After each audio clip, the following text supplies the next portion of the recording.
네, 반갑습니다. 네. 그야말로 유아교육기관에서는 이제 놀이가, 멘붕을 일으키기도 하고, 또 기대감도 가지고 있고, 이제 정부에서 개정 누리과정을 발표하면서 유아 중심, 놀이 중심 교육을 앞으로 펼치라 라고 했을 때, 현장에서 이제 제가 만나본 원장님과 선생님들의 반응은 극명하게 두 부류로 나눴어요. 놀이 우리 잘하고 있는데 뭘 또 놀이교육이야? 이렇게 하시는 분도 계시고, 뭐 어쩌라고 어떻게 놀이를 하란 말이야? 이제 시간도 없고 할 일도 많은데 애들 자유롭게 이렇게 놀릴 수 있는 환경도 안 되고 이런데 어떻게 놀이 중심으로 교육을 하지? 이런 이야기들을 많이 하는데, 일단은 놀이가 과연 뭘까? 이런 부분에 대해서 본질적인 고민들을 좀 하면서 현장에 맞는 이런 놀이 교육 시스템을 만들어 가야 되지 않나, 이런 생각을 해서 놀이란 뭘까라는 주제로 한번 고민을 해봤습니다. 그래서 일단 먼저 놀이의 사전적인 정의, 사전을 찾아봤더니 이렇게 돼 있었어요. 다 같이 한번 읽어보실까요? 사람이 생명이나 의무로서가 아니라 순전히 즐거움을 얻기 위해 일정한 도구나 물건을 가지고 자발적으로 하는 활동.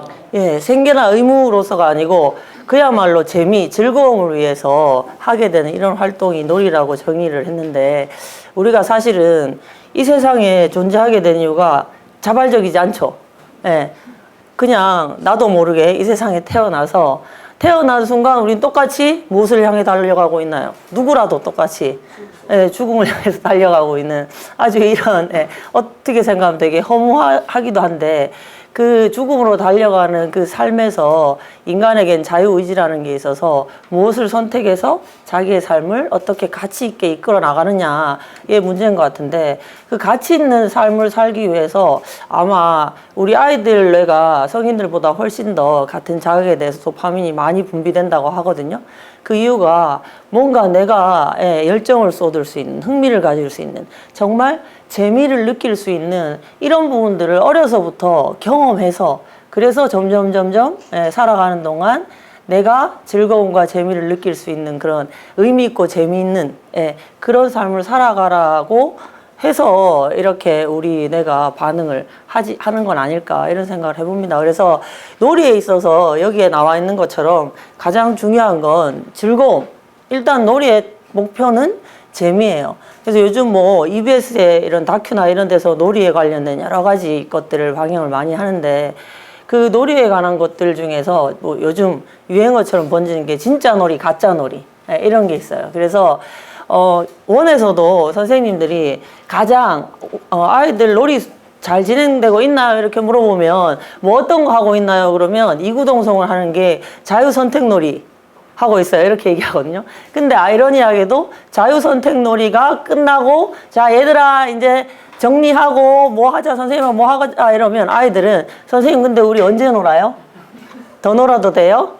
이렇게 얘기를 한다는 거예요. 그래서 그렇게 아이들은 사실은 그 놀이가 나한테 정말 놀이로 느껴지지 않는다는 거죠. 놀이로 느껴지지 않는 이유는 놀이에서 목적은 재미고, 그 다음에 자발적으로 선택해서 자기가 주도적으로 그 놀이 상황을 이끌고 가야 되는데, 그 부분이 아마 대부분 또 갇혀있는 공간에서 영역별로 나누어져 있지만 아이들이 자기가 원하는 만큼 주도적이지도 자발적이지도 못한 상황들이 빈번히 일어나기 때문이 아닐까, 이런 생각을 해봅니다. 그래서 정말 진짜 놀이, 가짜 놀이의 재미, 자발성, 주도성이 적절하게 조화롭게 포진돼 있나, 이런 부분을 봐야 될 것 같고, 또 아이들은 의외로 어른들이 보기에는 노동이 아닐까라고 생각하는 것도 의외로 재밌는 놀이라고 생각해요.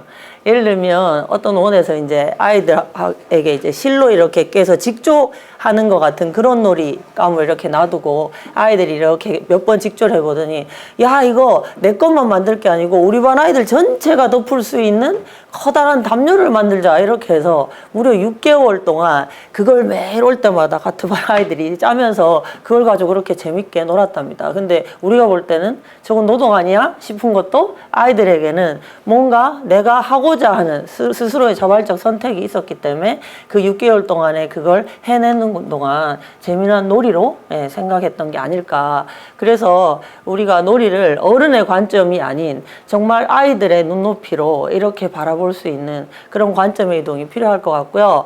자, 많은 분들이 놀이는 본능이다라는 이야기들 하는데 정말 본능일까? 이 그림 바로 500년 전에 네덜란드의 피터 브루겔이 그린 아이들의 놀이라는 그림입니다. 여기 이제 그림을 자세히 보시면 우리에게도 익숙한 500년 전 서양에서 하는 놀이가 우리에게 익숙한, 여기 보면 굴렁쇠 놀이도 있고요. 여기 이제 말뚝박기라고 해서 우리 남학생들이 많이 했던 소타기 말타기라고 저희는 했거든요. 이런 것들도 있고, 그 다음에 이렇게 여기 보시면 이렇게 뛰어넘기, 사람을, 친구들을 말처럼 이렇게 세우고 뛰어넘기도 있고, 여기 보면 공기놀이 하는 장면도 있고요. 다 우리에게 익숙한 이런 놀이라는 거죠. 500년 전에 서양에서의 놀이가. 그렇다는 말은 동양이든 서양이든 놀이 형태가 비슷하다는 얘기는 이 놀이의 방식 자체는 그냥 너무나 우리에게 자연스러운 본능적인 어떤 움직임이다 라고 볼 수 있습니다. 그런데 안타깝게도 우리 기성세대에게는 익숙한 이런 놀이가 요즘 아이들을 대상으로 이런 놀이를, 심지어는 제가 요즘 이제 교사 연수를 하면 깜짝깜짝 놀라는 게, 이게 초임 선생님들에게 놀이 수업을 이렇게 같이 진행하려고, 선생님 이런 놀이 어렸을 때 해봤죠? 이렇게 얘기하면 완전히 맹한 얼굴로 저를 쳐다보고 있어요. 그게 무슨 놀이예요? 전 한 번도 안 해봤는데요. 그래서 이미 아이들을 교육하고 놀이를 이끌어줘야 되는 교사들조차 이런 놀이가 익숙하지 않다는 거예요. 몇백 년 동안 본능적으로 해왔던 놀이가 지금 우리 아이들에게는 익숙하지 않은 전혀 생소한 놀이가 돼버렸다는 건 우리가 한 번쯤 생각해 봐야 될 부분이다. 그래서 과연 우리 아이들 그대로 이런 놀이들, 본능적인 이런 몸짓 놀이들을 모르고 지나가게 해도 괜찮을까, 이런 생각들을 한번 해보고요. 그래서 우리 아이들의 마음을 잠깐 재미난 동영상으로 시청하도록 하겠습니다. 안녕하세요. 저는 6살 김민준입니다. 저는 노는 게 제일 좋아요. 집에 오면 학습지 선생님과 놀아요. 일주일에 2번은 미술학원에서도 놀고 태권도 가서도 놀아야 해요. 엄마는 저보고 내일 놀아서 좋겠대요. 아휴, 그런데 대체 언제 내 마음대로 놀 수 있을까요?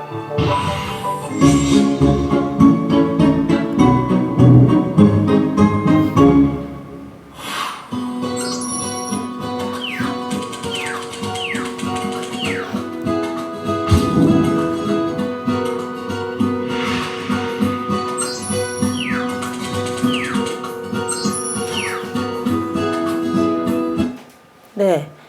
하루 24시간 중에 아이들이 자유롭게 놀 수 있는 시간이 불과 1시간 9분이래요. 우리 때는 어땠나요? 우리 때 어렸을 때 이렇게 기억해 보면 거의 우리의 기억 속에 남아있는 잔상은 다 친구들과 신나게 뛰어놀던 그런 기억들이 굉장히 많은데, 요즘 아이들이 성인이 됐을 때, 나 어렸을 때를 이렇게 추억해 볼 때 과연 이렇게 우리처럼 신나게 놀았던, 그래서 떠올리는 것만으로도 입꼬리가 씩 올라가고, 나 그때 그랬는데, 나 그때 신났는데, 이런 정서적인 기억을 우리가 주고 있나. 그럼 왜 아이들에게 놀이는 본능이고 아이들은 놀이를 통해서 자기 자신이 세상과 만나는 첫 번째 장이 되는데 그걸 왜 못하게 하고 있나를 봤을 때 아마 우리에게 또 이런 엄청난 고정관념이 있어서 그렇지 않나, 이런 생각을 한번 해봅니다. 우리는 다 이소부화로 뭘 읽었죠? 개미와 배짱이 읽고, 그래서 열심히 대학 볕에서도 열심히 일해서 식량을 모아놔야 한겨울에 대비할 수 있는 개미처럼 부지런히 살아야 된다는 이런 관념이 커서 그런지 놀이는 뭐에 반대예요? 공부하는 거에 반대고, 놀이는 일하는 거에 반대적인 개념으로만 생각하고 있으니까 아마 아이들이 좀 놀거나 좀 하고 있으면 언제 공부하지? 책이라도 읽지 그러니? 이렇게 불안해하는 게 또 우리의 마음이 아닐까. 우리 기성 부모님들의 마음이 아닐까 이런 생각을 해보는데, 혹자는 요즘 이렇게 얘기하죠. 그거 다 옛날 말이고 요즘 이렇게 여름에 띵가띵가 이렇게 기타 치면서 잘 논 배짱이가 K-팝 스타가 된다, 이런 이야기들을 우스갯소리로 하는데, 어쨌든 세상이 달라지는 만큼 우리가 다시 한번 생각해 봐야 된다. 우리 아이들의 미래가 과연 어떻게 펼쳐질지. 미래학자들조차도 예측하기 힘든 앞으로의 미래 시대를 우리 부모님들이 예측하기는 쉽지 않겠지만, 분명한 것은 내가 살아왔던 세상과는 전혀 다른 세상이 펼쳐질 것이다. 그래서 혹자는 이렇게 얘기하죠. 아이를 이제 더 이상 키운다, 기른다라고 말하지 말자.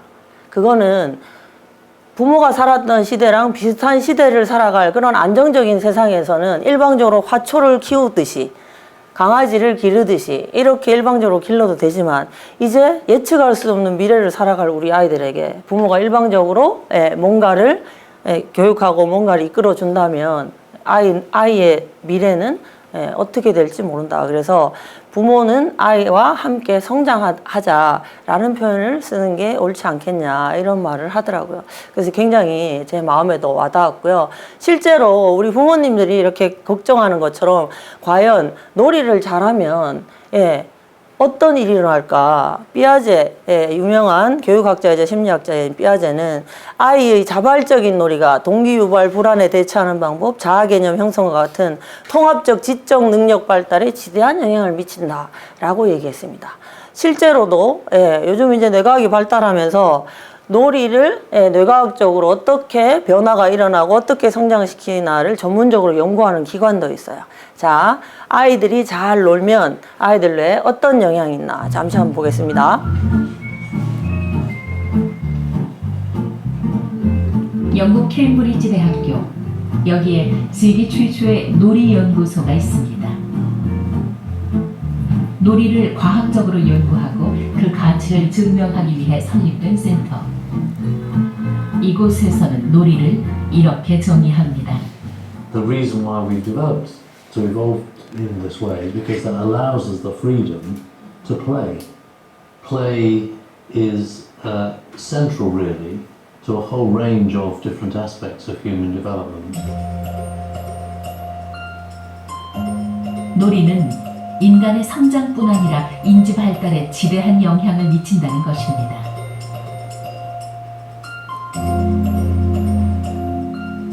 태어나는 순간 완성된 뇌는 1층뿐. 2층은 유아기에, 3층은 만 3세를 넘어서야 빠르게 발달하기 시작한다는데요. 이 모든 게 놀면서 이루어진답니다.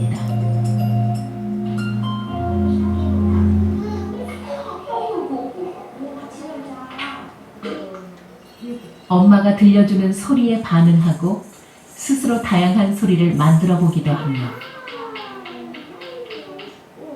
장난감을 몰고 빠는 행위, 인간 최초의 놀이입니다. 이런 놀이를 통해 뇌의 회로가 연결되면서 비로소 오감을 기억하게 됩니다. 놀이를 통해 다양한 감정을 느끼고 조절하고 교류하는 법도 배웁니다. 2층 뇌가 발달해가는 과정이죠. 슬설이 되기 시작하면서 3층 뇌가 발달하기 시작합니다. 뇌를 둘러싸고 있는 대뇌피질 부위, 전두엽, 측두엽, 부정엽, 후두엽이 모두 여기에 해당됩니다. 제일 먼저 발달하기 시작하는 건 전두엽. 전두엽이 어떤 역할을 하는지 아이들의 놀이를 보면 알 수 있습니다.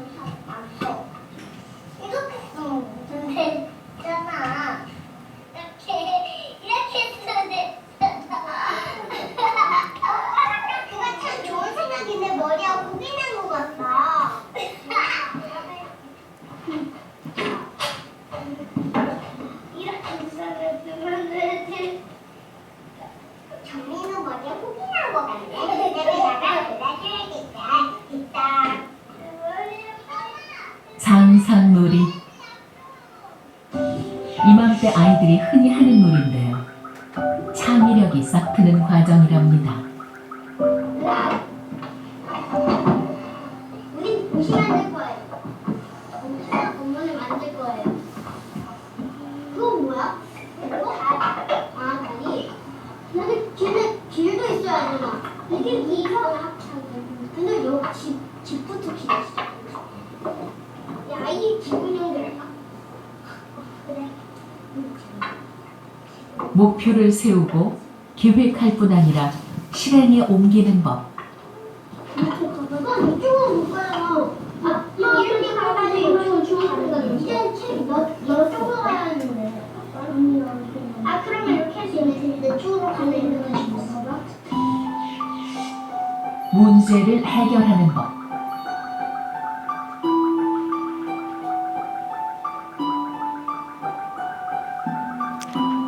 네, 이 보시는 것처럼 우리 아이들을 자연스러운 놀이 상황에 노출만 잘 시켜줘도 우리 부모님들이 걱정하시는 두뇌 발달이 아주 정상적으로 잘 이루어진다는 얘기겠죠. 네, 그래서 일부러 두뇌 발달에 적기에 무언가를 하기 위해 노력하기보다는 자연스럽게 놀이 환경과 공간을 상황을 만들어주면 우리 아이들 두뇌가 아주 잘 발달할 수 있다라는 건데요.